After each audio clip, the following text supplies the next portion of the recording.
What if I told you there's a movie so extreme, so disturbing, that it blurred the line between fiction and reality? A film inspired by a real-life act of cannibalism in Germany. A story so shocking that even horror fans whispered about it like a forbidden secret. This isn't just another banned film. This is Cannibal, 2006. A movie that forced audiences to ask, how far is too far when art imitates life? Stay with me, because this is one of the darkest journeys in cinema history. Directed by Marian Dora, a filmmaker already infamous for pushing the boundaries of horror. Cannibal is not about monsters, ghosts, or serial killers. It's about something far more terrifying. Ordinary people choosing unthinkable acts. The film stars Karsten Frank as the Man, a character based directly on Armin Meiwes, the German cannibal who shocked the world in 2001 after placing an online ad seeking a willing victim to be killed and eaten. And astonishingly, he found one.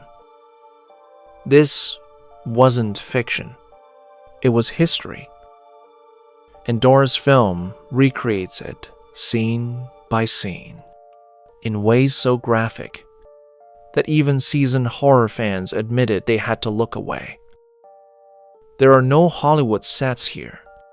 The film is slow, cold, clinical. The camera lingers. It forces you to sit with the horror.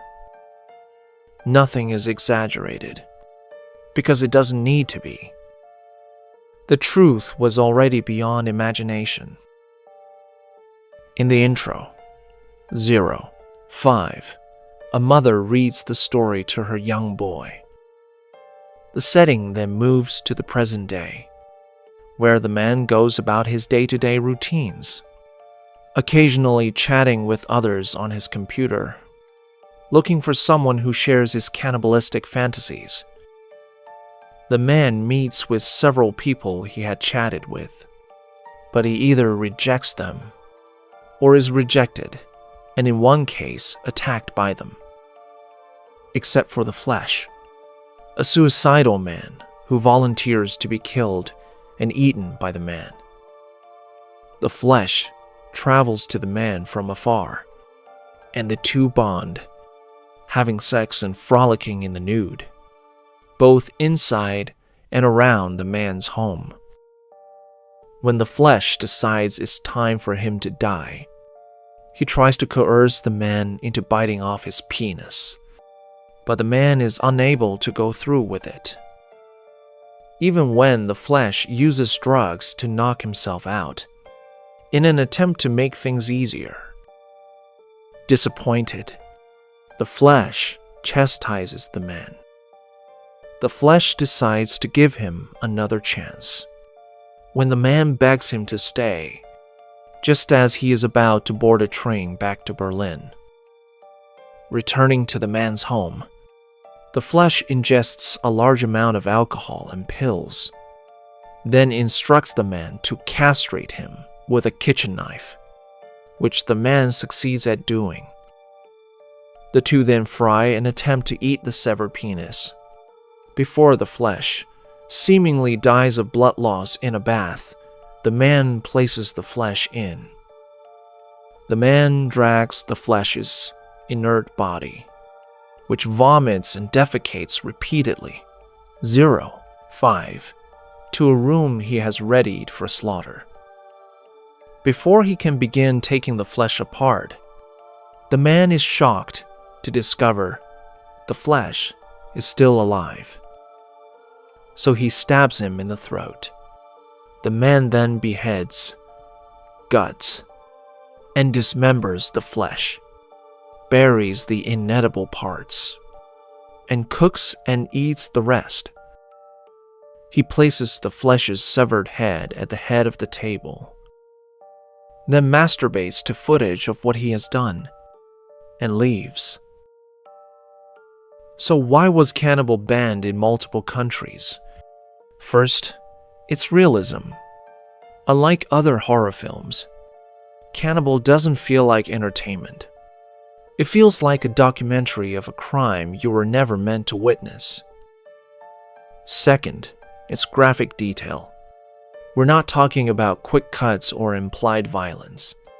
We're talking about prolonged, explicit depictions of mutilation, death, and cannibalism that cross every censorship boundary. Third, the ethics. Because the story is based on a real crime, critics and courts argued the film was exploiting tragedy. It wasn't just banned, it was condemned as immoral. In Germany, its release was so controversial that authorities debated whether it should even legally exist. In the UK and several other countries, it was outright prohibited. Only underground copies circulated, passed secretly between extreme horror collectors. Owning this film became almost like possessing contraband. And yet, despite being banned, Cannibal achieved something remarkable. It became a legend. Not in theaters, but in whispers, on internet forums, at horror conventions, among fans of the darkest cinema. For some, it was the ultimate test of endurance. Have you seen Cannibal? Became a challenge, a dare. For others, it was seen as a grotesque work of art, a film that dared to look at the darkest parts of human desire without flinching.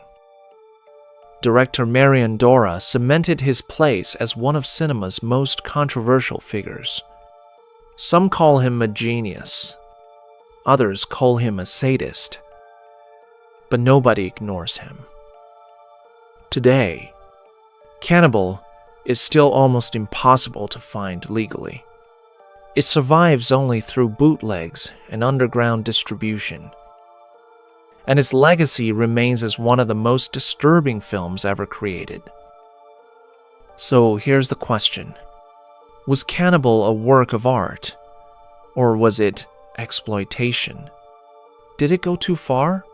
Or did it reveal a truth most of us would rather not see? One thing is certain. This is not a film for the faint of heart. It's not just a horror movie. It's a nightmare carved from reality. And that is exactly why it was banned. If you want to explore more stories about banned and forgotten films the world tried to erase, make sure you subscribe and join me next time. Because we're only just scratching the surface